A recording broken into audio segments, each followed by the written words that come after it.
Hello, good morning everyone. हम लोग सूर्य किरण कविता को पढ़ रहे थे, तो अब हम लोग तैयार हो जाएं अपनी कॉपी और पेंसिल लेकर के। और आज मैं 2-3 बातों पर चर्चा करते हुए इस चैप्टर को मैं कंक्लूड करूंगी। फिर आपके क्वेश्चन आंसर को मैं दूंगी, जो आप घर में बैठ के इसको पूरा कर लेंगे। तो चलिए, सबसे पहले हम लोग प्रातः काल के दृश्य का वर्णन पढ़ेंगे, उसके बाद सूर्य की किरणों को। जैसा कि मैंने पिछले क्लास में भी बताया था कि प्रातः काल का दृश्य, किसी भी चीज को हमें फील करना चाहिए। तो प्रातः काल जब हम सुबह में उठते हैं तो उस समय का नजारा कैसा होता है, उस समय का सीन कैसा होता है, प्रकृति कैसी होती है, सूरज की लालिमा कैसी होती है, तो ये सारी चीजों को हम अभी डिस्कस करेंगे। दूसरा कि सूर्य की किरण को मैंने देखने की चर्चा भी की थी कि आपको सूर्य की रोशनी, सूर्य की किरण देखनी भी चाहिए। तो हम इसमें डिस्कस करेंगे कि क्यों देखें, सूर्य किरण का क्या फायदा है, और तीसरा फिर सुबह उठने के क्या फायदे हैं। इसके साथ मैं कुछ आपको वर्क दूंगी करने के लिए। तो चलिए, हम सबसे पहले स्टार्ट करते हैं कि प्रातः काल का दृश्य कैसा होता है। जैसा कि हमने पढ़ा था कि लाल सुनहरी रम्य किरण, सूर्य किरण व सूर्य किरण। सूरज की किरणें, सूरज की किरण कैसी होती है, लाल और सुनहरी। पहले इसके रंग की चर्चा की गई। उसके बाद मैंने बताया था कि हमें प्रकृति से भी कुछ देर सीखने के लिए मिलता है। तो वह समान हर जगह पर, खेत खलिहान, नदी, झील, झरने, पर्वत, पहाड़, सभी तरह के पौधे, जानवर, मनुष्य, हर पर वह सूरज की किरणें एक समान पड़ती है। तो क्या हम सीखे, समानता का भाव हमें सबके साथ रखना चाहिए। तो चलिए, प्रातः काल का दृश्य जो है, प्रातः काल का दृश्य बहुत ही मनमोहक होता है। चारों ओर शुद्ध हवा होने के कारण एक स्फूर्ति का अनुभव होता है। शांत और ठंडा वातावरण मन में उमंग भर देता है। सूरज की अपनी चंचल किरणें, सूरज की किरणें जो है वह लाल, सूरज अपनी चंचल लाल किरणों के साथ धीरे धीरे उदित होता है और पूरी धरती का रंग परिवर्तित होने लगता है। तो एक बार हम फिर से दोहराते हैं प्रातः काल के दृश्य के बारे में कि प्रातः काल का दृश्य कैसा होता है, बहुत ही मनमोहक। चारों ओर शुद्ध हवा होने के कारण एक नयापन, एक नया एहसास, एक स्फूर्ति का अनुभव होता है। क्योंकि सुबह का वातावरण शांत और ठंडा होता है, जिसके वजह से मन में एक उमंग आ जाती है और सूरज की लाल किरणें जो है वह धीरे धीरे उदित होता है और पूरी धरती के रंग को परिवर्तित करता है। तो हमने इसका दिया, आप इसको निबंध के तौर पर भी प्रातः काल के दृश्य का वर्णन या प्रातः काल का दृश्य, इस पर आप एक छोटा सा पैराग्राफ लिख लेंगे। दूसरा कि सूर्य किरण का लाभ, हमने बताया था कि सूरज की किरणों को हमें देखना भी चाहिए।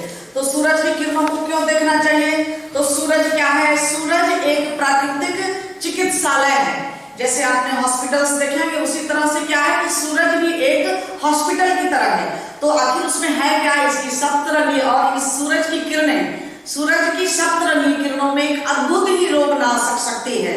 इनके किरणों में औषधीय गुण का अपार भंडार है। स्वस्थ रहने के लिए हमें सूरज की किरण जरूरी भी है। और प्लांट्स में भी पौधे के पत्ते जो हरे होते हैं, तो क्लोरोफिल का भी निर्माण इसी सूरज की किरण के द्वारा, सूरज की रोशनी के द्वारा होता है। अब चलिए कि क्या अभी आपने कभी सोचा कि आपका नाम क्या है। मान लीजिए मेरा नाम मंजू है, उसका अर्थ क्या है, मंजू का मतलब होता है मंजू, मंजू सुंदर। तो क्या कभी आपने अपने नाम का अर्थ पूछा या कभी सोचा, जानने की कोशिश की। तो मैं इसी तरह से मैं कुछ कहना चाह रही हूं कि सूर्य की पहली किरण को क्या कहते हैं। कभी आपने सोचा कि इसकी किरणें जो हमारे आंखों पर पड़ती है तो उसको हम क्या कहते हैं। तो सूर्य की पहली किरण क्या कहलाती है, अरुणिमा। और एक और शब्द है अरुणिमा, जिसका मतलब होता है लाली। तो सूर्य की पहली किरण का नाम क्या है, क्या कहते हैं हम सूर्य की पहली किरण को, अरुणिमा।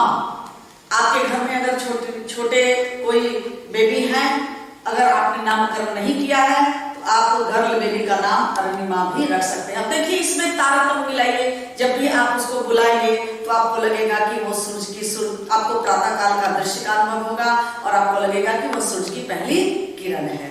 चलिए, सुबह उठने के फायदे के बारे में हम लोग चर्चा करेंगे। सुबह उठने के क्या क्या फायदे हैं। तो सुबह उठने के फायदे क्या है कि इससे सुबह जब भी हम उठते हैं तो हमें अतिरिक्त ऊर्जा मिलती है, और अतिरिक्त ऊर्जा हमें मिलती है जिससे हम पूरे दिन ऊर्जावान रहते हैं, एनर्जेटिक रहते हैं। हमारे ब्रेन के लिए फायदेमंद है, हमारा माइंड कंसंट्रेट रहता है, हमारे पास किसी भी काम को करने के लिए काफी समय होता है। हम योग, व्यायाम, ये सारी चीजें कर सकते हैं। और हल्की सूरज की हल्की धूप सुबह जब आप उठेंगे और जब आपको सूरज की किरणें आपके बॉडी पर पड़ेगी, हल्की धूप जब उगती है, तो वह आपके हड्डी के लिए और जोड़ों के दर्द के लिए, या किसी को जॉइंट्स पेन है, तो वह सूरज की पहली धूप में थोड़ा अगर समय बिताए तो उनके लिए फायदेमंद है। तो इस तरह से हमने देखा कि प्रातः काल के दृश्य का वर्णन, सूरज के किरण से क्या लाभ है, सूरज की पहली किरण को हम क्या कहते हैं, और सुबह उठने के फायदे क्या क्या है। अब जब मैं आपको साहित्य, हिंदी या इंग्लिश या जो भी मैं लिटरेचर पढ़ाती हूँ, तो मेरे मन में एक सवाल आता है कि क्यों नहीं मैं कुछ बच्चे को एक अलग से अंदाज में करने के लिए कुछ प्रेरित करूँ। तो बुक को पढ़ने के बाद साथ साथ मैंने बोला भी था कि पाठ को पढ़ने के बाद आप 4-5 काम एक साथ कर सकते हैं। क्या क्या? आपको शब्द ढूंढना है जिनके विलोम शब्द लिखना है, आपको वैसे शब्द ढूंढना है जिसके लिंग बदलने हैं, आपको वैसी चीजें को, वैसे शब्द को ढूंढना है जिसके एक वचन से बहुवचन हम देखेंगे, या जो शब्द बहुवचन में है उसका एक वचन ढूंढेंगे। फिर जो शब्द के अर्थ मैंने आपको बताया, तो शब्द के अर्थ से भी और उस शब्द से भी आपको वाक्य बनाना है। और एट लास्ट आपको जो भी शब्द मिल रहा है, जैसे आपने सूर्य किरण ये पाठ पढ़ा, तो पाठ पढ़ने के साथ साथ मैंने प्रातः काल का दृश्य के बारे में बताया, सूरज के किरण का लाभ बताया, तीसरा सुबह के उठने के फायदे बताए। तो देखिए 3 टॉपिक आपको मिल गया निबंध के लिए। पहला प्रातः काल का दृश्य, दूसरा के सूर्य किरण या सूरज के ऊपर आप निबंध लिख डालिए, और तीसरा सुबह उठने के फायदे। और एक और चीज आपने सीखा कि नाम का अर्थ, देखिए नाम का भी बहुत बड़ा प्रभाव पड़ता है। तो कई बार होता है, इसको कुछ अन्यथा आप नहीं सोचेंगे, कई बार होता है कि हम नाम रख लेते हैं लेकिन उसके अनुसार काम नहीं होता है, तो आदमी उसको फिर उलाहना के तौर पर कुछ हंसी मजाक भी करता है कि देखो नाम तो ये रख लिया लेकिन इसका काम कुछ ऐसा नहीं है। तो इस चीज की जानकारी होनी चाहिए। अगर हम ये जानेंगे तो हम अपने घर के बच्चों के घर के लिए अच्छे नाम की तलाश करेंगे। मतलब नाम का प्रभाव हम आगे जब भी चर्चा करेंगे, तो नाम का प्रभाव है, घर में किस तरह के पेड़ पौधे रखने चाहिए उसका भी जीवन में प्रभाव पड़ता है, रंगों का भी प्रभाव पड़ता है। तो समय आने के बाद और जब टॉपिक से रिलेटेड टर्म्स आएंगे मैं डिस्कस करूंगी। अभी तो हम लोग सिर्फ प्रातः काल के सूर्य किरण के बारे में पढ़ रहे थे, तो तीन टॉपिक आपको मिल गए, किस लिए? निबंध के लिए। तो मुझे लगता है कि बच्चे कोई भी काम कुछ सीखे तो एक अलग अंदाज में। तो प्रातः काल का दृश्य के बारे में आप निबंध लिखेंगे, सूर्य किरण का लाभ या सूरज की रोशनी, सूर्य किरण, कोई भी एक टॉपिक दे सकते हैं। तीसरा मैंने बताया सुबह उठने के फायदे। तो ये 3 टॉपिक, तो एक देखिए, सिर्फ एक सूर्य किरण कविता को पढ़ने के साथ साथ हमने कितनी बातें जान ले, हम लोगों ने कितनी बातें सीखी।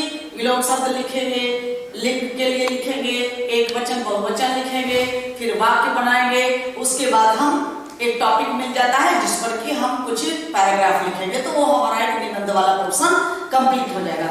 चलिए अब इस चैप्टर से रिलेटेड जो भी क्वेश्चंस मैं आपको दिखाती हूँ उसको साथ साथ आप करेंगे और बिल्कुल कंप्लीट कर लेंगे, सो दैट जब आप स्कूल आएंगे तो आपको एक बार रिवीजन इसका करा करके और हम लोग इसी पार्ट से आपका एग्जाम लेंगे।